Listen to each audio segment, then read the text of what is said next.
the camera. Give it off, down.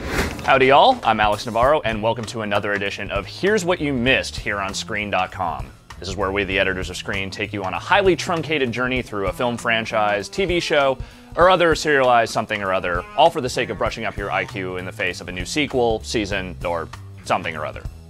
In today's edition, I'll be giving you the lowdown on last year's breakout FX crime drama, Justified. The new season starts up tomorrow night, and I figured for anyone interested in jumping in on season 2 after missing the first, it might be a good idea to give you a quick rundown on some of last season's running plot threads. Justified debuted with a Western-style showdown between Timothy Olyphant's U.S. Marshal Raylan Givens and a Miami gun thug who Raylan has given a rather ominous ultimatum to. And how yesterday you come to me and you don't get out of town in 24 hours, I'm gonna shoot you on sight. Come on, what is that? Now you got 2 minutes. You hungry? 1 minute. A second ago you said 2 minutes. 30 seconds. 20 seconds. 10. You know what?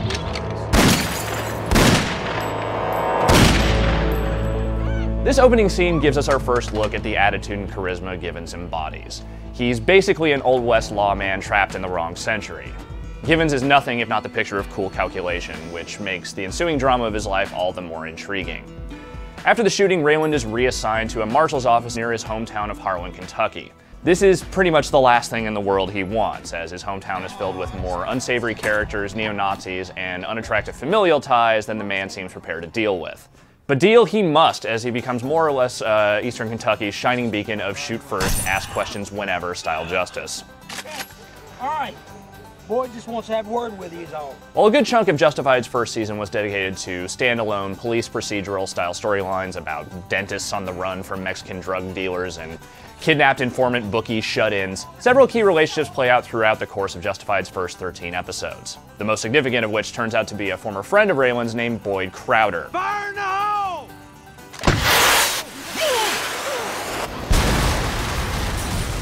Played by the preternaturally unhinged Walton Goggins, who you may recall from his roles in The Shield and Predators, Boyd is apparently morphed into a hardcore neo-Nazi of sorts, leader to a pack of scumbags who identify with the skinhead ethos largely out of a desire to rob banks and blow shit up.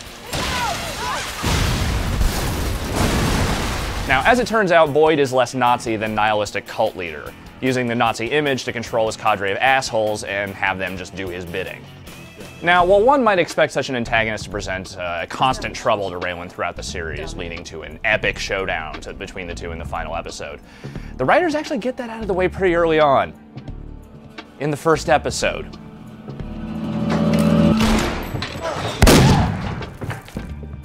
That shooting comes at the behest of Joelle Carter's Ava, an almost hilariously chatty and southern fried sexpot who was once the wife of Boyd's brother, before she shot his abusive ass while he was eating dinner. You're a good kisser. Ava immediately gravitates toward Raylan, creating a sort of interesting sexual dynamic to Raylan's life in Harlan, and also one of danger as she finds herself the target of the rest of the Crowder family's ire. See, I killed one Crowder. I could easily kill another. You want to go next? She also draws the ire of Raylan's ex-wife, Winona, who is played by Natalie Get Z. started. Thanks for everything. This location gives you... Yeah, it's kind of hard to stay mad at Raylan.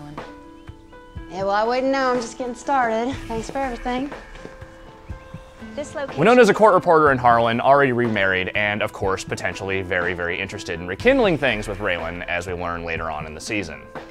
But while the which girl will Raylan go for dynamic is an interesting one that actually never gets fully resolved throughout the season, his dynamic with Boyd, the rest of the Crowder family, including the frightening patriarch Bo, played by the best dirtbag character actor in the business, MC Gainey, and Raylan's own con artist father, Arlo, played by Raymond J. Barry, are far more engaging and more prominently featured throughout the show.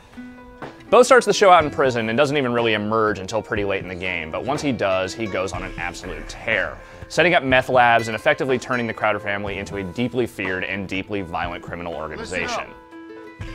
Unless you want to stand there and watch your little tin-pot messiah here get beat to death, you better start telling me where you're hiding them damn weapons.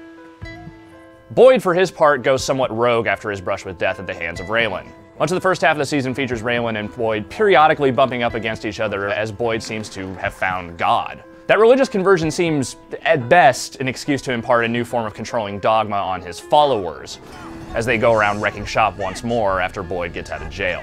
As it turns out, Boyd's conversion is, in fact, completely legitimate, if perhaps a bit skewed in the flavor of the Bible.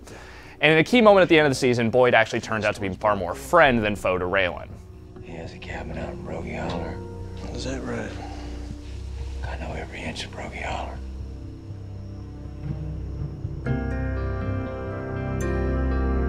Boyd and Beau's eventual antagonism toward each other mirrors Raylan and Arlo's.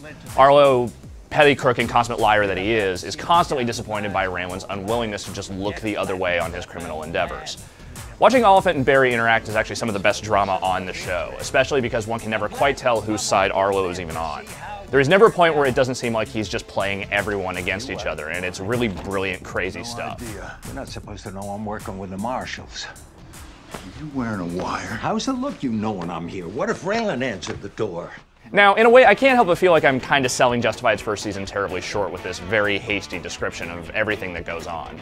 In truth, I really think the season is best consumed in full form prior to engaging season 2, but hopefully if you lack the time required to do that, you can get by with this quick and dirty summation of what is, in my humble opinion, the best crime show on television.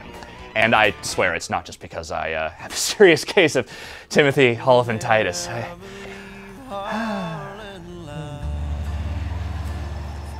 Anyway, yeah, no, you should definitely be watching the show.